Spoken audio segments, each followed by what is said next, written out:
Béni soient les années 90, époque qui savait encore rester romantique et qui nous apportait chaque année à Noël, non pas seulement le retour de la dinde et ses marrons, mais un épisode de Fantagaro et ses compagnons. Ne vous attendez pas à ce que je bâche ce kitschissime divertissement qui est la meilleure exportation italienne depuis la pizza, parce que même s'il mérite un procès contre l'humanité au niveau du capillaire, ce délicieux conte vintage fait tout bien et fait du bien.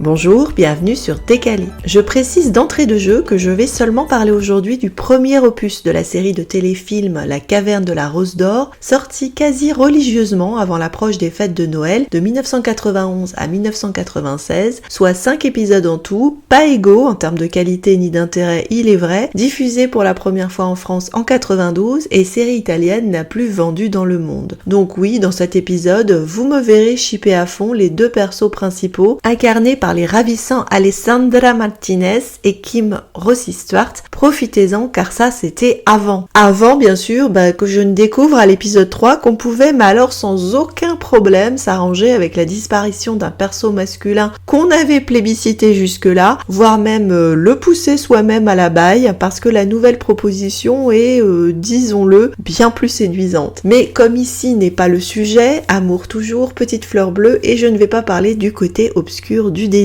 On va rester dans le frais, le propre, et pour autant, ça n'en fera pas moins battre nos petits cœurs innocents. Quelle bouffée d'air frais pour moi, je dois dire, de revoir ce téléfilm quand je jette un œil quelque peu consterné sur ce qu'on nous sort aujourd'hui à Noël pour les marmots. Et oui, d'entrée de jeu, je dirais que je prendrais 1000 fois la coupe de cheveux de Mireille Mathieu et des effets spéciaux un peu dégueulasses à ce qu'on ose nous vendre comme histoire empouvoirante pour les minots et en particulier pour les minettes. Parce que zut alors, c'était pas fait par des intelligences artificielles, mais bien que dans une optique gagnons du pognon, ne nous l'aurons pas, ça reste un business, et ils ont trait la vache Fantagiro peut-être un chouïa trop longtemps, c'était fait à l'époque avec du cœur et un respect des structures narratives et de genre. Alors qu'on prétend nous dynamiter et subvertir tout et n'importe quoi de nos jours, je sais, je sonne de plus en plus comme une vieille conne de mamie, mais c'est pas grave, et réinventer la roue en proposant des carrés qui du coup roulent moins bien, Fantagiro s'inscrivait douillettement dans une tradition et une continuité. Tradition du conte et du merveilleux avec un respect à la lettre près du parcours de l'héroïne et continuité avec des films grand public des années 80 qui mélangeaient fantasy, symbolisme,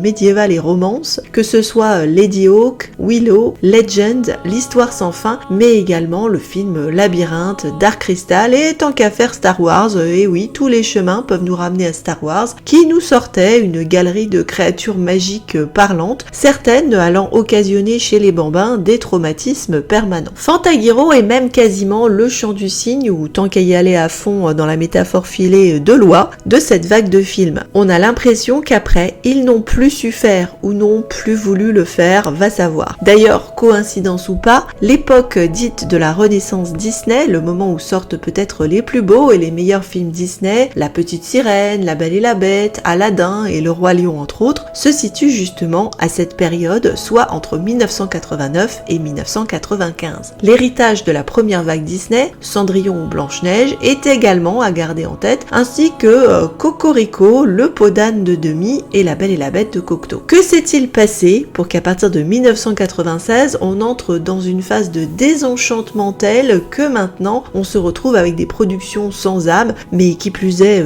sans queue ni tête. Alors n'hésitez pas à me partager vos théories en commentaire, mais je ne vais pas hésiter un instant pour ma part à avancer comme une des hypothèses probables les séquelles de la French Theory et de ses ravages sur les campus américains qui à terme se sont retrouvés dans les scénarios américains, mais là c'est un débat pour un autre jour. Revenons à nos oies et à Fantagaro, dont le premier épisode prend pour trame une fable d'Italo Calvino parue en 1956 dans son recueil de contes italiens et qui portait le doux nom de Fantagiro Persona belle. On ne parle que d'un récit de quelques pages, mais en effet, toute la trame de base y était. Soit un roi qui a eu 3 filles et aucun héritier mâle, mais se retrouve en guerre contre le royaume voisin, et se voit contraint d'envoyer sous déguisement de garçon ses filles au turbin, la plus valeureuse étant la plus jeune, également la plus belle, c'est pratique, qui va taper dans l'œil du jeune roi ennemi. Pas complètement crétin, le roi se doute que le chevalier en face de lui est une fille, ce qui fait de lui un mec bougrement plus intelligent que certains mecs de drama chinois, et va donc lui lancer une série de défis afin de lui faire trahir son identité, dont un petit tour dans l'eau parce que vivent les t-shirts mouillés, et badaboum, c'est plié, à la fin ils se marient et les deux royaumes sont en paix. Bonne histoire déjà, avec bonne inspiration pour les petites filles, mais à partir de là, les scénaristes, un homme et une femme, vont ajouter des éléments et donner à cette fable, n'ayons pas peur des mots, une dimension plus épique. Toute l'histoire de Fantagaro devient, et ça réjouira les fans de Star Wars justement, mais pas que, j'en garde encore une fois de côté pour les dramas asiatiques, une recherche de l'équilibre. En ça, pas de surprise parce que les contes sont toujours une recherche de retour à l'ordre après un chaos initial, mais néanmoins je vais insister sur la notion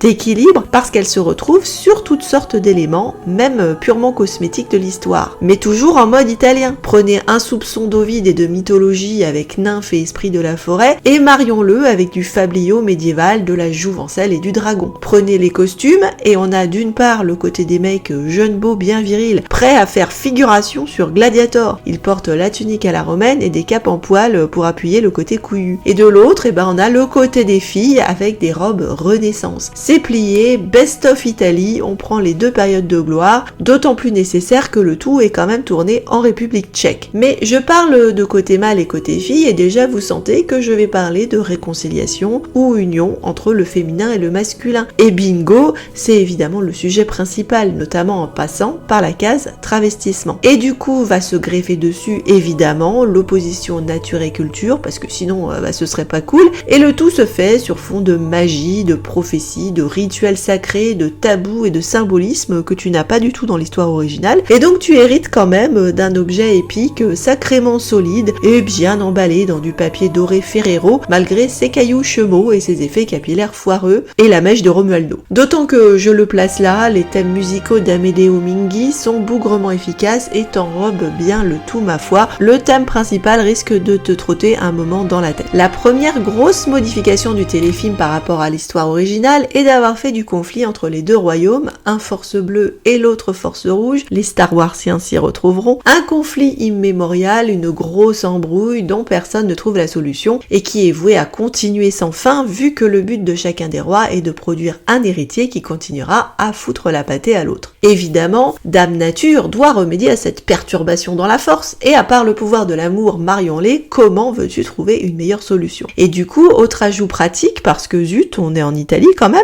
puisqu'on a fait de la guéguerre entre les deux royaumes une haine sans fin, quoi de plus pratique que de nommer l'adversaire Romualdo, et vas-y que je t'embrouille sur un sous-texte Roméo et Juliette. Très pratique d'ailleurs, parce qu'on évite de prendre parti du coup entre les deux camps, les deux étant pareillement à la fois sympathiques et crétins, et oui, on n'est pas dans un conflit entre Jedi et Sith, le camp du bien et celui du mal, on se le garde possiblement pour plus tard, mais ce ne sera pas l'enjeu ici. C'est la seule notion d'équilibre qu'ils ont évité, et franchement, ça ne te manque pas du tout sur le moment, même si un peu plus tard, dans l'épisode 3, tu réaliseras que ça aurait pu être un ajout très croustillant, la noisette dans le Ferrero quoi. La naissance de Fantagaro, qui ouvre l'histoire, est d'entrée de jeu liée à des prophéties et l'intervention de magie. D'une part, des faux prophètes prêts à faire avaler n'importe quoi au roi parce qu'ils sont soudoyés par un méchant général qui veut le pouvoir, évidemment joué par un français, et de l'autre, l'esprit de la nature en la personne de la sorcière blanche, la deuxième énorme modification par rapport à la trame de base, qui va veiller sur la môme comme ta typique fée marraine de conte de fées, mais avec un léger twist dans son goût du cosplay. Fantagaro coche sans problème toutes les cases de l'enfant choisi. Troisième enfant, le chiffre 3 est magique, petite dernière, et on sait à quel point ça te booste en héros de conte de fées, fée marraine au rapport, maman qui meurt le jour de sa naissance et amie des bêtes, zou, on a une nouvelle princesse Disney direct, papa prêt à sacrifier son môme sur l'autel d'une divinité / bête tabou, on est dans le biblique, prophéties diverses, forcé que la môme accomplisse un destin extraordinaire, il ne lui manque que le fait d'être une rouquine, ce qui aurait été quand même plus logique vu qu'elle avait une sœur brune, une sœur blonde, on avait bien ta trinité. Notre élue donc est une fille, et c'était C'était l'époque où on pouvait te pondre une héroïne badass et engageante qui plaisait à la fois aux filles et aux garçons. Le fait qu'elle soit jolie, ça aide, mais surtout parce qu'elle ne faisait pas une croix sur l'amour ou la féminité, que si elle se la pétait un instant, ce n'était que comme un moment de son initiation qui allait proprement lui rappeler les vertus de l'humilité. Ça semble complètement faux aujourd'hui, mais voilà où on en était. Fantagaro, c'est plus Wonder Woman que Captain Marvel, soyons clairs. Sinon, préparez-vous à enchaîner les étapes du parcours de l'héroïne façon Maureen Murdock pour les nuls, c'est du cousu main, on peut cocher toutes les cases. Étape 1, identification avec le masculin. Possiblement mégenré quelques secondes par son papa, Fantagaro grandit en rupture avec ce qu'on attend des petites filles. Quelques instants après la découverte de son absence de petits osios et que son père renonce à la sacrifier de déception, la voilà, fronde à la main mon cousin, prête à dégommer les poupées. Elle veut pas jouer à la poupée, la vilaine, ou coudre des trousseaux, et donc elle apprend à lire, à se battre, à répondre aux adultes, une vraie petite rebelle vêtue d'une tenue flashouille orange, inspirée, je le soupçonne, par les bouteilles Fanta. Concept donc, il y avait un comique chez les costumiers. Étape 2, parcours des épreuves et empouvoirment. Allons-y, initiation au métier des armes par un chifou chevalier blanc qui essaie de canaliser toute sa fougue et sa rébellion, refus de prétendants prétentieux et donc de son destin de bobonne à marier, puis elle se coupe les cheveux à l'arrache, pas sa meilleure idée d'ailleurs, et saisit l'occasion du défi lancé par le roi voisin pour vivre sa best life de chevalier. Sans contrefaçon, je suis un garçon. Étape 3, prendre conscience des succès illusoires. Alors oui, Mémère se la pète face à ses deux godiches de sœurs, mais quand elle se barre et la laisse en plan, Fantagaro prend conscience de son arrogance et promet plus d'humilité. Être une femme libérée, c'est pas si facile. Étape 4, descente vers la déesse. Bon, le truc c'est que la figure féminine est toujours en arrière-plan avec la sorcière blanche, mais ça c'est le moment où après la série d'épreuves à la con imposée par Romualdo pour essayer de gauler son travestissement, la crise arrive pour Fantagaro quand face à Romualdo en slibard et elle en t-shirt mouillé, certes elle gagne le duel, mais se montre incapable d'achever l'ennemi parce qu'il est physiquement intelligent. C'est le retour du vilain petit canard bien dépité à la maison et bien humilié parce qu'elle a failli à sa tâche et ne comprend pas trop ce qui a pu lui passer par la tête. Bref, elle reconnecte avec son féminin et ça c'est l'étape 5. Va-t-elle devoir arrêter de jouer les chevaliers? Elle retourne à la maison et reprend place à côté de ses sœurs. Étape 6, réconciliation avec le masculin. Discussion avec la sorcière blanche qui lui fait comprendre ses sentiments envers Romualdo, son identité et qui finit par révéler au shocking qu'elle était aussi le chifou chevalier blanc, montrant donc qu'il est possible d'être un peu des deux, d'harmoniser les parts féminines et masculines de sa personnalité. Et en plus, on n'était même pas dans une époque du non-binaire, mon cochon, incroyable. Étape 7, l'union, moment où l'héroïne parvient à un équilibre, mais aussi, ça tombe bien pour notre histoire, un moment où il y a une union bien réelle entre le masculin et le féminin, un joli kissou entre Fantagaro et son amoureux, 3 mariages consentis par amour, ce qui change des premiers prétendants, et union entre les royaumes. Bref, tout roule à Fantaland. Mais entrons davantage dans le détail de 2 points importants dans ce parcours qui sont l'équilibre entre nature et culture et entre féminin et masculin. L'héroïne veut aller contre sa nature, soit d'être une fille, et d'un point de vue sociétal, des devoirs et des bienséances attachés à cet état. Pour cette partie, on est déjà dans la question de la culture. La culture du pays de Fantagaro veut que les femmes n'apprennent ni à lire et à écrire et n'aient pas le droit d'hériter du trône. Fantagaro s'oppose à la loi naturelle de son pays en embrassant la culture masculine.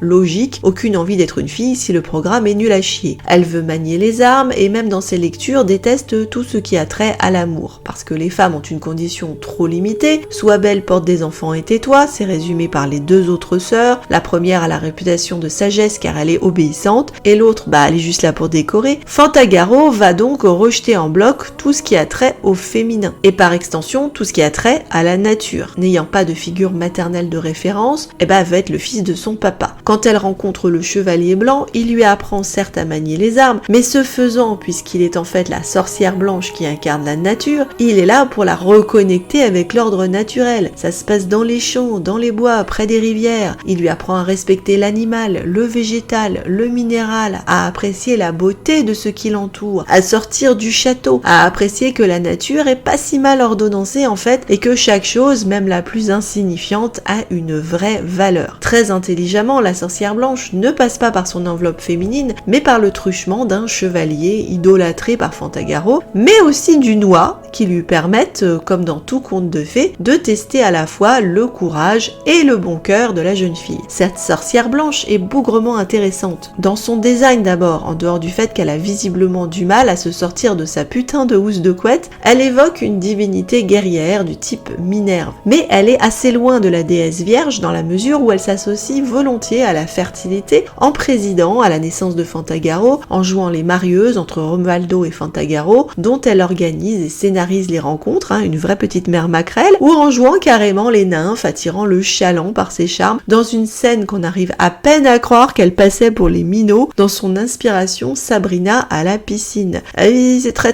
transparent. L'animalité sexuelle, elle gère, comme lorsqu'elle affirme être la protectrice des naïades et des nymphes des bois, mais aussi l'animalité tout court, puisqu'elle a la capacité de se métamorphoser en toutes sortes d'animaux. Du coup, en effet, elle va permettre à Fantagaro de se réconcilier avec le féminin et une figure maternelle, en lui rappelant de se montrer protectrice de la vie et de la nature, un bon rôle féminin de base, mais aussi en lui rappelant que pécho, c'est pas si mal en fin de compte et que tu cracheras pas toujours sur les histoires d'amour, ma chérie. Tout ce qui compte, c'est de trouver le bon pot à ton couvercle. Donc, pas le mariage à tout prix, comme c'est le cas avec les premiers prétendants de la loose, mais le mariage d'amour avec un homme qui te respecte et que tu trouves pas physiquement repoussant. On notera au passage que dans la grande dichotomie nature et culture, la nature est bien du côté des filles, puisque chacune des filles du roi prend comme emblème un animal, chat, chien et oie, ce qui te donne un design assez marrant pour Fantagaro dans le genre. Mais parlons de la dichotomie masculin-féminin et surtout du genre du travestissement. En soi, c'est pas nécessairement un truc auquel on était très habitué dans les histoires pour enfants à l'époque, et je rappelle que le Mulan de Disney ne sortira qu'en 1998 après avoir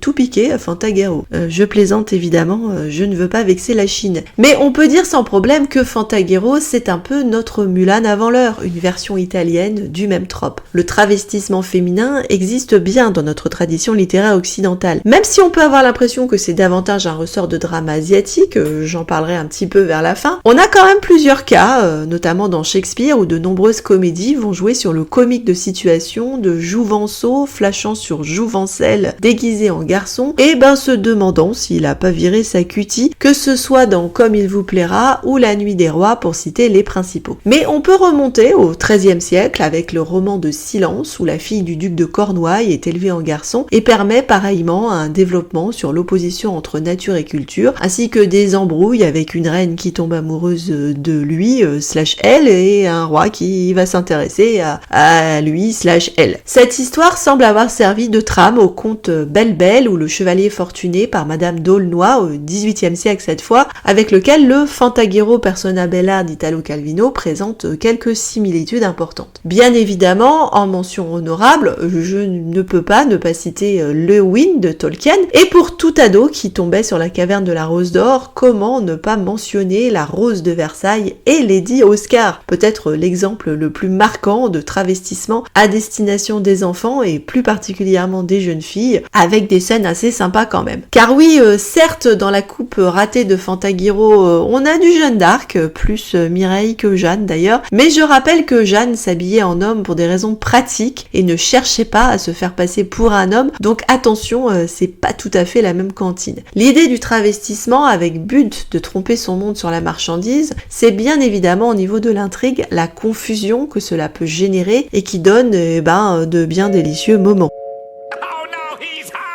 Dans le cas de Romualdo, je l'aime d'amour, et si c'est un homme, je le tue, mais je me tue juste après, tellement je supporterais pas de lui survivre. Et je souligne que tout ce trouble se fait sans grosse lourdeur, ni raillerie sur l'homosexualité, et sans gag outrageusement scabreux. À quoi sert justement le thème du travestissement dans ces histoires ? D'une part, effectivement, à introduire de manière subversive des thèmes homosexuels ou queer, ce que j'appelle l'homosexualité de contrebande, qui se fait quand même sans heurter les bonnes mœurs, puisque le public, il sait très bien que le couple est hétéro, et puisque la fin affiche un grand retour à la normale entre guillemets, c'est-à-dire aux normes hétérosexuelles et le retour de chacun à son genre et à sa place. N'empêche que pour certains gamins et gamines, cela donnait des icônes intéressantes dans leur développement et permettait de tester une certaine fluidité, on va dire, le terme est assez à la mode au niveau des genres. Il sert évidemment aussi à avoir davantage de respect et sympathie pour le sexe opposé, à comprendre l'autre davantage. Dans le cas des femmes, il sert à dénoncer les contraintes sociétales et la misogynie, puisqu'il montre à terme, comme dans Mulan, qu'une femme n'a pas moins de valeur et de capacité, d'intelligence ou de courage, d'esprit d'initiative et d'inventivité. Dans le cas particulier des relations amoureuses, il permet surtout de postuler un amour qui va au-delà des apparences, de pouvoir apprécier l'esprit et les qualités intérieures de l'autre sans s'arrêter juste à une belle gueule et à des préjugés de sexe. Romualdo est certes tombé amoureux des yeux de Fantagaro, mais en la côtoyant en tant que chevalier, il a appris à la respecter et à l'aimer en tant qu'être humain et ne pas s'arrêter purement à l'aspect cosmétique. Il permet une relation d'égal à égal entre les sexes et abolit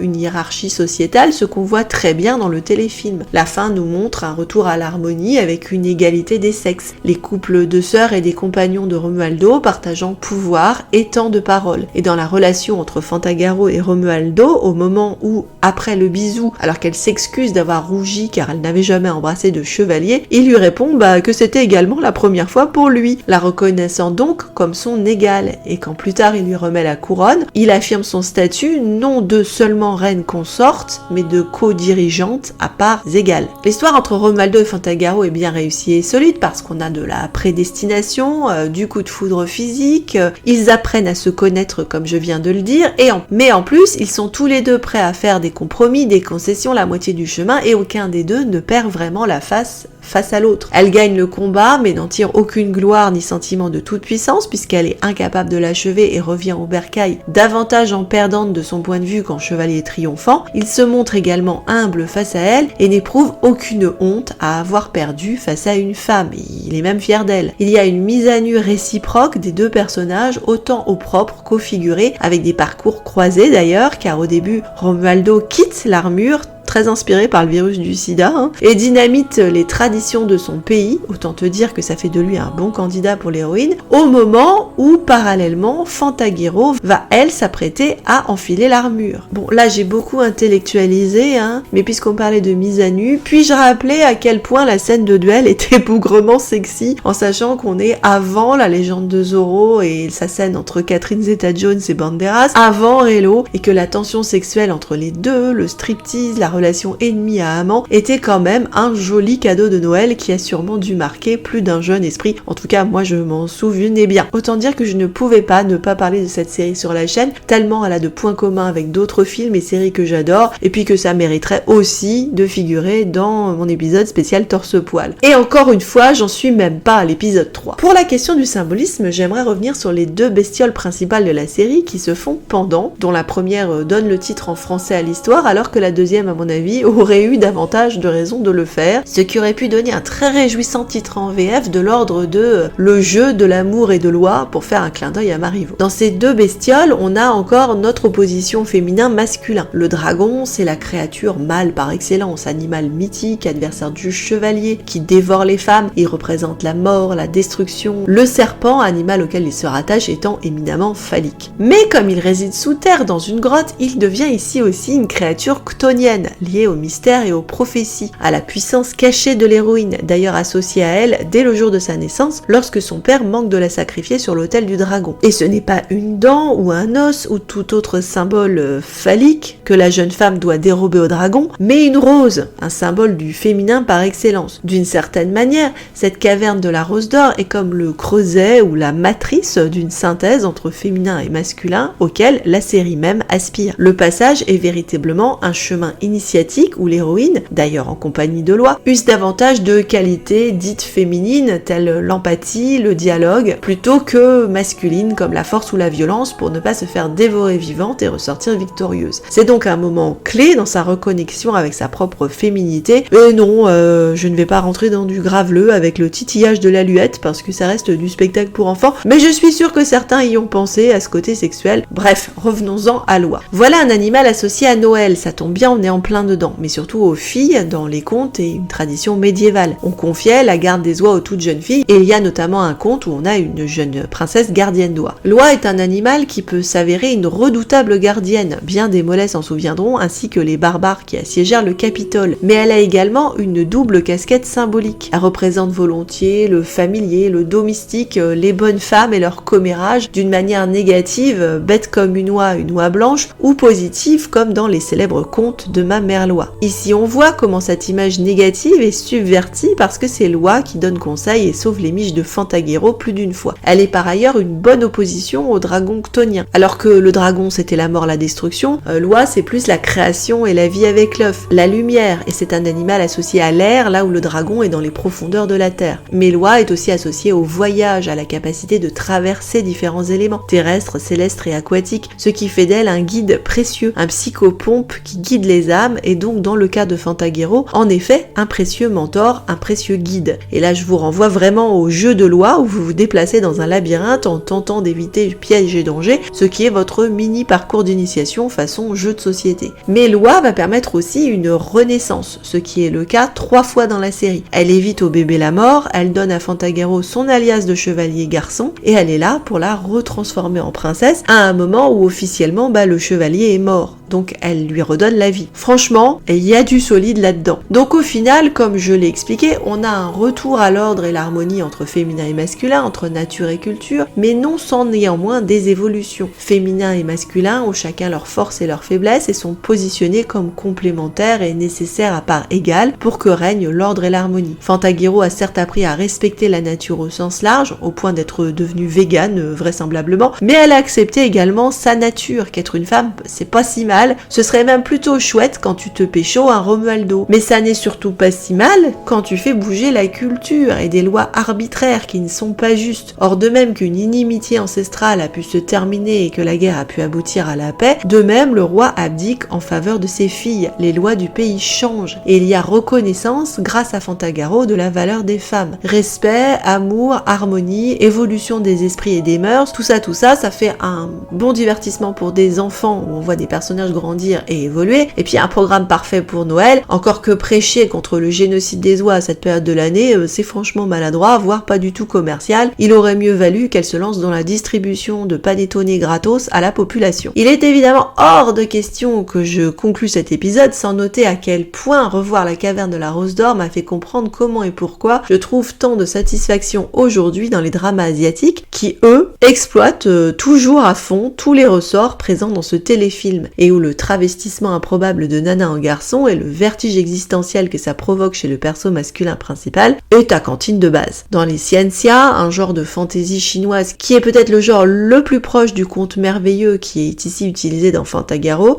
tu vas certes bouffer, alors non pas des marionnettes traumatisantes, mais de la CGI bien dégueu de créatures improbables sorties de Pokémon, mais aussi, tu vas te réjouir avec ton lot de princesses, de chevaliers, de magie, de symbolisme yin-yang à tout va, équilibre et harmonie, et perso, ça me va parfaitement, et je regrette profondément qu'on ne cherche plus à faire ça dans les productions actuelles. Parce que si les designs vieillissent pas terribles, l'esprit, lui, est toujours efficace et fait toujours mouche. Je pense qu'on peut toujours s'emballer pour la caverne de la Rose d'Or. Donc si vous faites partie de celles et ceux qui sont nostalgiques de cette période, et si ça n'est pas déjà fait, alors je n'ai qu'un conseil, c'est de vous ruer sur la production chinoise et coréenne, où vous retrouverez bonheur et joie de vivre, même si parfois quelques bleus à l'âme quand même, c'est pas toujours happy end, mais en tout cas où je vous promets que ce sera Noël tous les jours. Merci d'avoir suivi cet épisode de Nostalgie. Venez fangirler ou fanboyer pourquoi pas en commentaire sur la caverne de la Rose d'Or. Je vous mets un petit coup de tarabasse au passage parce qu'il n'y a pas de raison de ne pas se faire plaisir avant de conclure. Joie d'offrir, plaisir de recevoir. Likez, partagez, abonnez-vous, joyeuses fêtes et à très bientôt, ou si je ne sors rien d'ici le 31, à l'année prochaine.